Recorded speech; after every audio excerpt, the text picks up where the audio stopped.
పాలక్ పన్నీర్ పరాటా అంటే ఇష్టపడని వాళ్ళు ఎవరు ఉండరు. అందులోనూ కిడ్స్ లంచ్ బాక్స్‌లోకైతే చాలా సింపుల్‌గా చేసేసుకోవచ్చు.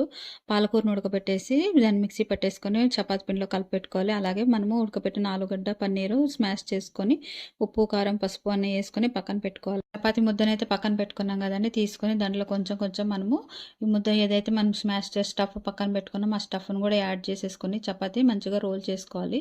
పిల్లలకి చిన్న చిన్న పరాటాలు కావాలంటే పరాటాని పెద్దగా రోల్ చేసేసుకొని ఒక టీ కప్పు సాయంతోనో లేకపోతే ఒక గిన్నె సాయంతోనో మనము దాన్ని చిన్న చిన్న పరాటాలుగా తీసేసుకుంటే సరిపోతుందనమాట.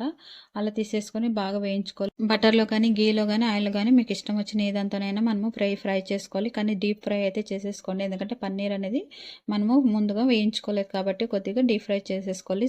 చిన్న ఫ్లేమ్‌లో అనేది మనం ఫ్రై చేసుకుంటే చాలా సింపుల్‌గా రెడీ అవుతాయి. స్నాక్స్ కింద కావచ్చు, మనకు లంచ్ బాక్స్‌లో కావచ్చు, అలా ఈవెన్ పెద్దోళ్ళకి కూడా మనం ఈవినింగ్ టైం స్నాక్స్‌కైనా కానీ చాలా బాగుంటాయండి. ఒకసారి ట్రై చేసి చూడండి. చాలా యమ్మీగా టేస్ట్‌గా ఉంటే పిల్లలైతే బాక్స్ అయితే ఖాళీ చేస్తారనమాట. దీంతో పాటు నేను కొత్తిమీర చట్నీ అయితే పెట్టాననమాట. మీరు ట్రై చేయండి.